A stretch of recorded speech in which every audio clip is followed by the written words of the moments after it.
We've all experienced hard times and or faced difficult seasons in our lives. This last year and a half have been so stressful for so many. Times when it seems like no matter how meticulously we have dotted every I and crossed every T, things fell apart. Without warning or advance notice, the script suddenly flips. My guests today, Kira Cheree, LaMonica Madden, and Ronda Hall, are all women who have experienced some type of conflict or trauma. In other words, these women have experienced seasons of difficulty.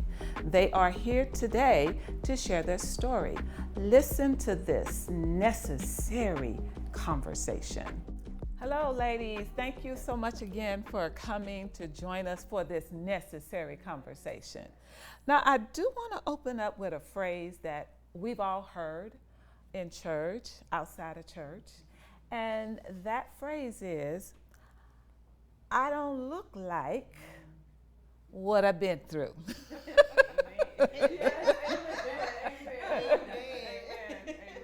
So oftentimes when we hear that phrase, then my mind is thinking, well, exactly what do you mean? What is it that you have gone through? What tests did you overcome that maybe you looked a certain way? And I'm really thinking literal that you, and I know it doesn't always mean literal. It could mean spiritual as well, but I don't look like what I've been through. I think it's so important, especially when you are talking to a person one-on-one and you're sharing some things, to include the how of walking through what you've been through. I was here, but I'm here. But I want to know, in between that period of time that you came from point A, but now you're at point D, how did you walk through that? And so today, that's what we want to share some things, because I don't know if you've always said it. And so I know, Kira, that you have walked through a divorce. Yes. And Ronda, I know that you have walked through the process of losing a husband and being a widow, and walked through, let's see, you haven't been married that long. So this is my second marriage. Okay, divorce. Yes. Okay, so just, and then all of you are business women. You have your own businesses. I don't want to, necessarily hear about monetize your brand or EBD. All of that. I want to talk about, okay, because we see each other, but we don't know. I think it would be so helpful to know when the script flipped, actually, in your lives. How did you handle it? Because sometimes we may have handled something one way, but as we grow, as we mature, then we learn that when I went through that, I didn't handle it this way. But all of those things helps us to mature and grow, especially in our walk with God. So Ronda, I'm gonna pick on you first. So some of the things that you have encountered, being a young mother and having lost your husband and having to raise two children by yourself.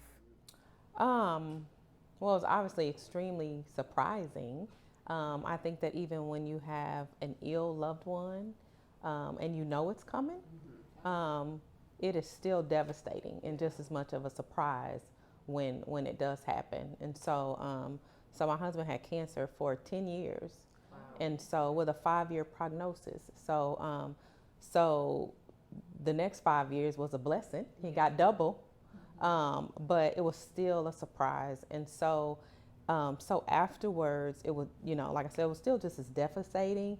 And I just saw how no matter how I prepared or so-called myself mentally getting ready, there were still just a ton of changes and emotions and just a roller coaster ride of being up one day, down the next, up, curled up in a ball on the couch for months, months and months of laundry undone. It was those horror stories in the beginning, what you hear about when people go through those things. Yeah. Emotionally. Yeah. And I'm real grateful to my mother, for watching my children as often as she did. They were 4 and 9 at the time, so that they didn't have to really see me experience that. So when I got in front of them and in front of other people, I was still walking tall. But when nobody was around, about as low as I could be. So what was that point of that when it flipped for you, that you kind of said, I can't do this no more. I've got to come out of this. What was it? Was it something someone said, or did you just, as the prodigal son, not comparing you to him, but did one day as came to himself and realized, I can't do this? I know that my faith is strong, and so that's what made it such a roller coaster ride, that I would come out of it repeatedly, but then I would go back in, and I would come back out, and go back in. And then one of my last experiences, because I would always, most of the time, my deepest moments was when I couldn't get something done, and I would go into these horrible pity party moments. And what brought me out was I finally got tired of doing that. And I was like, I can't always blame the situation. I'm saying I accept it, but I have to stop blaming the situation for how I feel. After a while, it felt like it was more of a choice. I was going there. Wow. So I had to make a conscious effort and say, if something happens, good or bad, I will no longer equate it to what happened at that moment when the script flipped. Just like we tell people, don't stop blaming your trauma and make a change. I had to own up to it. That's so powerful. One of the things that you said was, well, when I think about the flip, that it happens suddenly. Yes. And that's the thing that sometimes is hard for us to overcome, is because this came out of nowhere, even though I knew it was coming. When it did happen, there is truly a flip. Like I was upright. Now I'm not. I feel like my life is turned upside down. Right. And it happens suddenly, and I know even for me that was something, it was a jolt. I had been married for 20 years. I'm a mom. I'm staying at home, really kind of trying to build a business in the basement in between laundry, So it's not something that is prevalent, but you come out of a marriage where you do have security and you do have all of the provision. And now it's like, oh, you got to get a job. And, for me, it was the clocking in, clocking out. I was like, why am I doing this? That's the flip. That's the suddenly that happens in our lives. And I do believe that there is a moment where you are in shock. This thing has flipped on me, and I know I have to get up. I know I have to walk. I know I have to communicate and be in relationship with people, but really I'm numb. I'm like a zombie. It happened, and I don't know where I was from August to December. That's the flip. But to answer what you were saying about how do you come out of it? Yeah. When I know it's different for everyone. Yeah. There's no one, remedy for everybody. Right. Everybody experiences going through differently and coming out differently. Yes. So for you, it was really just a surety of me remembering who I wanted myself to be. And so because I knew I had a vision for who I really was, even though I'm getting water and I'm taking these notes in the meeting, I would look at myself as I am a CEO of a Fortune 500 company, and I have a full staff. And I remember I would say these things to myself in the bathroom, and then I'm going back and clock in. Right. So there is this moment where you are walking by faith, literally, even though you're upside down. I do think it's important for people to remember that. Who are you really? I'm in this situation, but I don't want this situation to have me. That's a very, very good point. But before I go there, so let me switch it over here. Yeah, one thing I noticed every time the script flipped in my life, so to speak, it really showed me what I was made of, like what all I was capable of. And there would be some things in me that I would not even know about myself had I not been put in a position to make lemonade out of lemons. And so it's taught me how to reinvent myself. It's taught me how to persevere. It's taught me how to not be married to just one thing, especially in business. You can attest to this. In business, you cannot be married to just one thing. The script is going to flip all the time in business, and you have to be prepared to pivot accordingly. And so, out from business to personal life, when I got my divorce, and then going back and dating, and then meeting my husband now, I tried to run for the hills because I was so scared of what he was and what he represented, the possibility of being hurt again. You know, the possibility of disappointment, the possibility of failure again. I didn't want to experience that. And so, but had the script not flipped for me, I would not have known what all I was truly made of. And I'm still learning. And I'm still being surprised every day. And so, I don't necessarily, and it depends, because there's various levels. Like losing a spouse, that's different than a business shifting. You know, that's different than losing a child or something like that. So it's different, but from my experiences, it showed me what all I was made of and how to turn the situation around in my favor. So what I hear all three of you saying is that healing involves recognizing and just kind of, instead of ignoring the emotions, I feel hurt, I feel angry, I'm mad that I'm in this situation, but recognizing that this is what it is, instead of, as we say, pushing stuff under the rug, because whatever that you don't confront, it's going to come back sooner or later. It's going to come back up again. But that's one of the things that I hear you saying is recognizing I'm hurt. I don't like it. I don't like where I am. But knowing that you may be a divorcee, but that does not determine really who you are. So what I'm trying to say is our situations, it does not define who we are. That's right. And I think we learn overall too, is that no matter when you are a believer and you really follow God and have God on, Holy Spirit on the inside, we consciously know that whatever I'm going through, I still want to represent Him.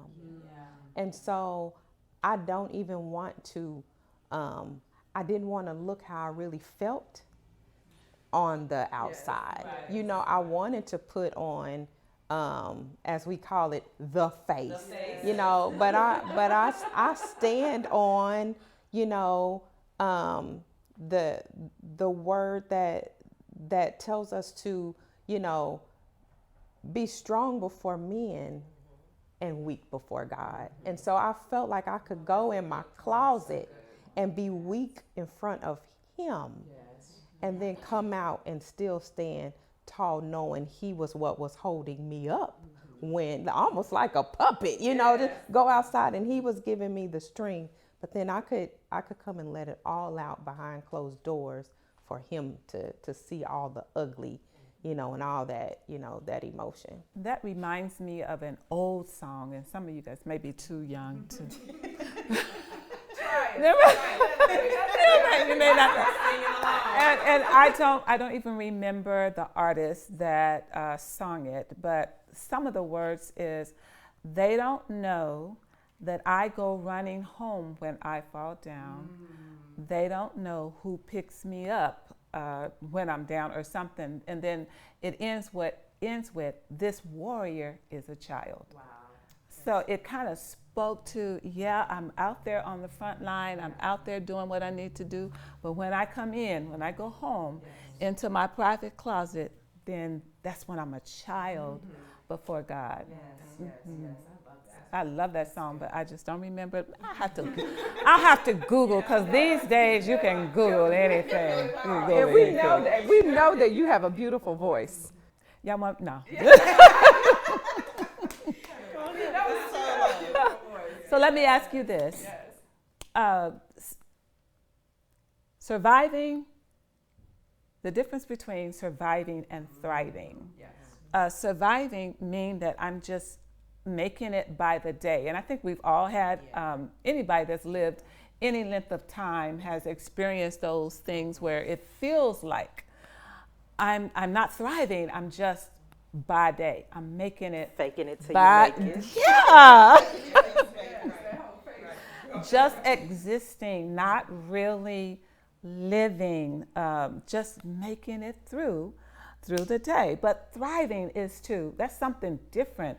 That means I'm prospering, I'm growing, I am flourishing. That's what that thriving is. So for you, when did that in the flipping happen for you? Or did you notice, or did you just wake up in one day and say, I'm done with this? What was it? I would even say I've survived and I thrived, but I'm in a season now in my life where I'm really thriving. And I know that at the capacity and the rate that I'm thriving, it's nothing but God. It's one of those things that I couldn't take credit for what's taking place in my life, even if I wanted to. It's that mind blowing. And I applied for a job that I wasn't technically qualified for. I got a promotion that I wasn't technically qualified for. I got a scholarship that I wasn't technically qualified for, and it was all because I was just listening to the unction of God. He would tell me to do these things, and I'd be like, but Lord, I don't have this, and I don't have that, and I'm not this person, and I'm not that person. And it taught me to trust God. The only time that you can actually get to a place when you're thriving in God is when you're trusting in God. Because he said that he knows the plans that he has towards us, thoughts of good and not of evil. And then my favorite, how he ended it, to give you an expected end. So if he already knows the plans that he has for us, then for me, it was when I chose to truly trust God. Despite the circumstances, despite of what I thought I brought to the table, I just said, I'm going to trust you, God. And I did not experience thriving in its terms until I began to fully trust God.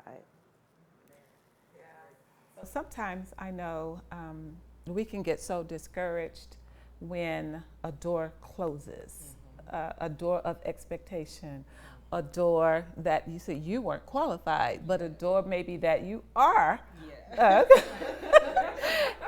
qualified, but it seems like the door but that's my door. Yeah.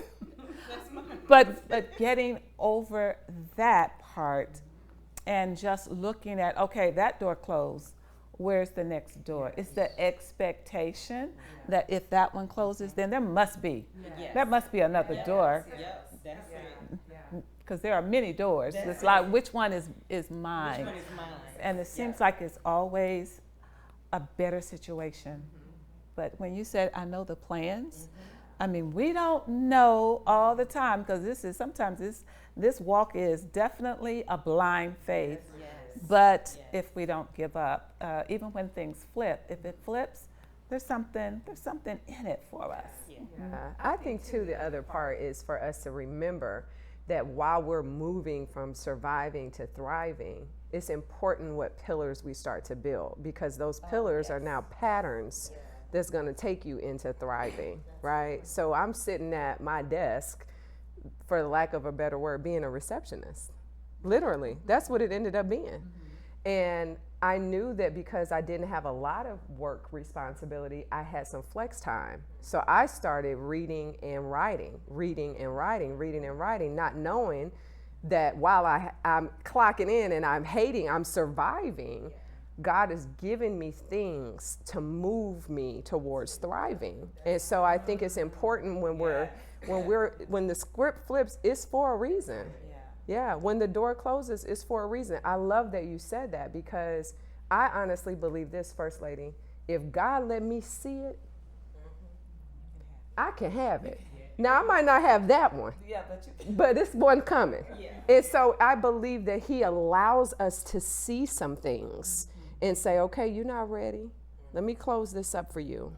Now, I showed you that. Prepare yourself, because this thing is coming for you. And that's what happens. I think that's the opportunity of the script flipping. There's opportunity there for growth. I also think that it's all about your perspective and how you look at it. And so even when we talk about knowing that God has a plan for our life, if you keep your mindset stuck right there, always knowing that that plan is always greater than what you can imagine, it's always better than what you see right in front of you, then it's directly related to whether you are in a season of surviving or thriving. Because as long as you have your eye on the situation, you're going to be just surviving, because you're going to be wondering, why am I here? Why did this happen to me? But when you shift your mindset to he's got a plan, it gotta be better than this, that's when you shift. You will shift over into the thriving, because now I want to see then what it is that's better, where you taking me to. This might be great here, but there's better, there's greater. And I can even I can recall 2 years later, pretty much exactly 2 years later, I had some little prep time before that, but that's how I wound up going into business for myself, is literally leaving my job. Been on the job 18 years. I thought I was going to retire from that. 30 years, you think you get on the job, you're going to stay. And I had no idea that even in the midst of, early grieving, or 2 years after my husband died, that I'm like, I don't even want this anymore. Where God had just shown me such a bigger picture.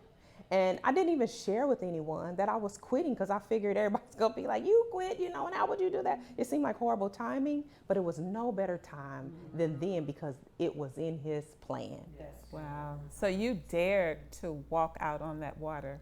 Oh, yeah. Oh, yeah. He said, come. Yes. Ronda, right here. And I followed, and it wasn't, obviously there's fear involved or whatever, but at the end of the day, I think that's what's it's about important too, trust, to know period. that it is, that you're going to feel all those emotions, even though you're following. You're still going to feel those emotions. You're going to feel like you said, the fear. But fear, we don't want fear to stop us from moving and becoming stagnant. Because when you become stagnant, you're not going anywhere. And doors, when I said when God closes a door, another door opens, it doesn't mean that door is going to be there all the time.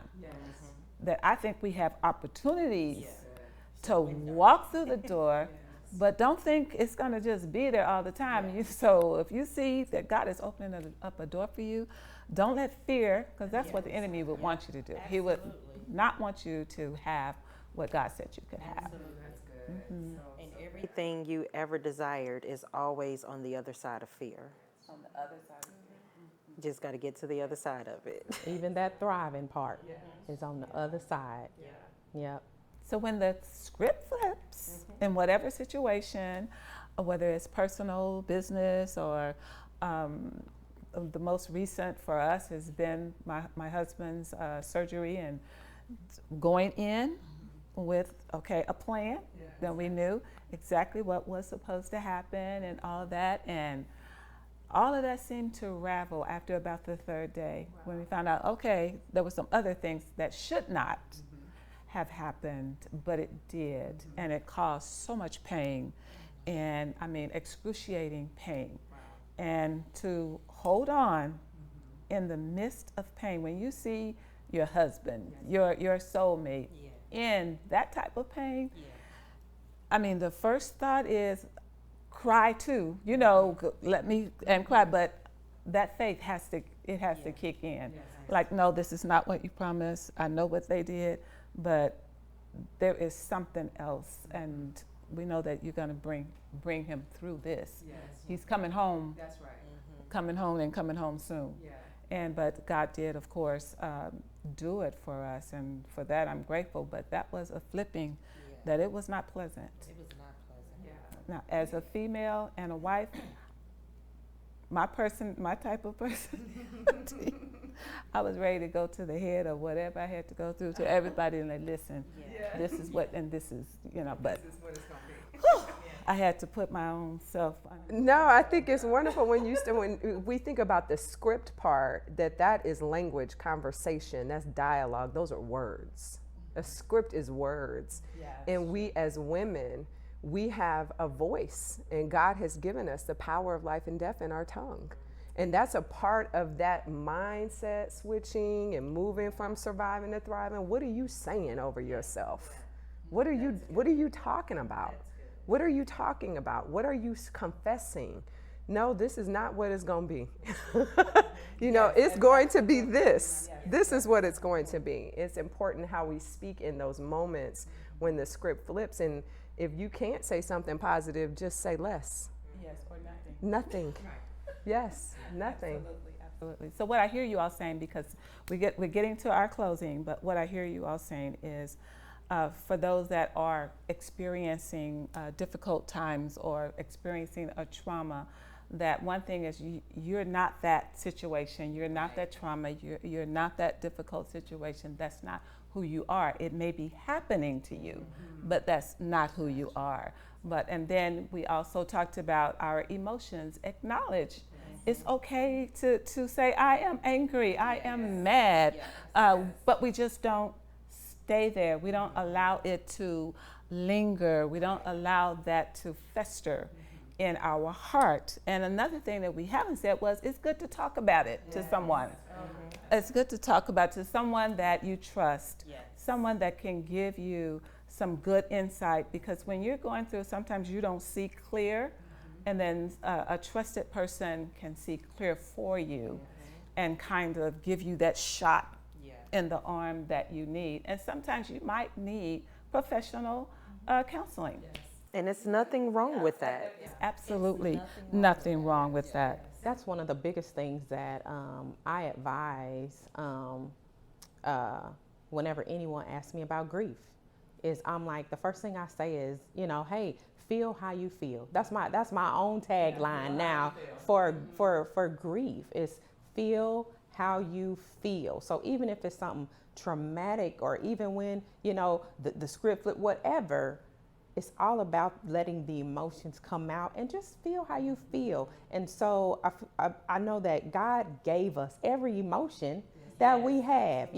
He's been angry, he's been disappointed in us, all of that. He's been sad. We know Jesus well. I mean, just all of that. But all those emotions, feel them and let them come out. And that's been one of my biggest lessons, just in being able to cope and bounce back. However I feel, that's how I feel. I found myself in places where I was literally wailing.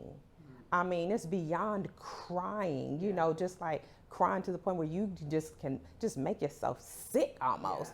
But it is all about getting them out, and then of course talking to somebody. Therapy, I'm the #1 supporter of therapy. I will sit on that couch. I completely agree. I don't know why it's been made to be such a stigma in our community, but mental health is important. And if you go see a doctor when you feel sick, if you go see a doctor if you feel any type of internal pain, then why not go see an expert or a professional when you're struggling with some emotional pain? So I'm a huge believer and supporter and cheerleader of therapy. And nowadays, we can go to people who look like us. So there's a broader spectrum of professionals and that understand our community, understand where we come from. And so it's easier maybe to talk to that type of person that look like you and have experienced some of the same things. So you can find that type of person. And so what the other thing that I would bring up is, there are some things that are out of your control that you cannot do a thing about. So let go of what you cannot control and focus on what you can control. like our words that come out of our mouths. We can control that. Our actions, we can control that. So focus on the things that you can control and let go of that God, you got it, because I can't do a thing about it anyway. So why carry it? Yes, that's so good. Give me the power to accept the things that I cannot change. Exactly. And the power to change the things that I can. Yeah. So I hope there's some things that that you have picked up that we have shared this afternoon. But before we close, just one word, well, not one word, but you said now, that's it. But just a closing, a comment that you would like to share with our listening audience to encourage them, for someone that maybe is in the middle of a difficult circumstance, or in the middle of a trauma, or in the middle of something happening that's just threw them totally off guard. Yeah. I would say this: if your script has flipped and your life is upside down right now, the first thing I would encourage you to do is to cry out to God, because the one thing He says is, if you cry, I will answer. He will always hear you. So do that first, and then I would challenge you to really find out who you are in this flip and say that. Focus on who you are and who you want to be.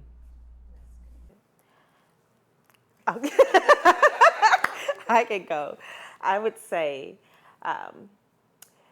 if you find yourself in a position where the script has flipped and you're experiencing failure, you're experiencing fear, embrace that.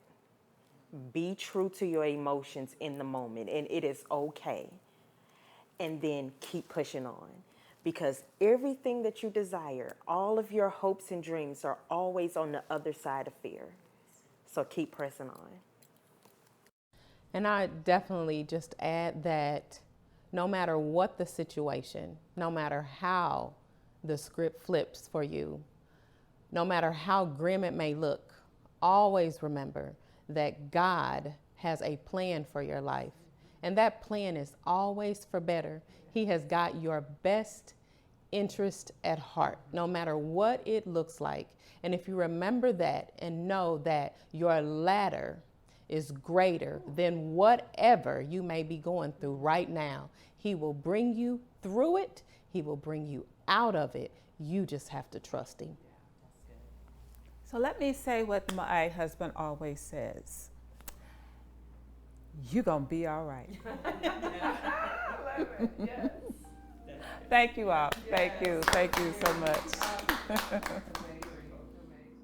My desire is that your heart has been touched during this conversation with the life stories shared by these women, that something shared from their story spoke to the core of your innermost being. I pray that you were comforted by the voices heard, reassuring you that you are not alone. As women, we strengthen one another by sharing our stories, real life circumstances, disappointments, and failures. It's okay to say the words, I don't look like what I've been through, but it's more impactful to reveal the how of making it through situations.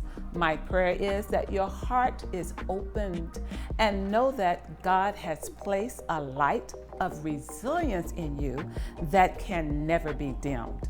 Know that when you share your stories, your voice is a recording that will be replayed when needed most.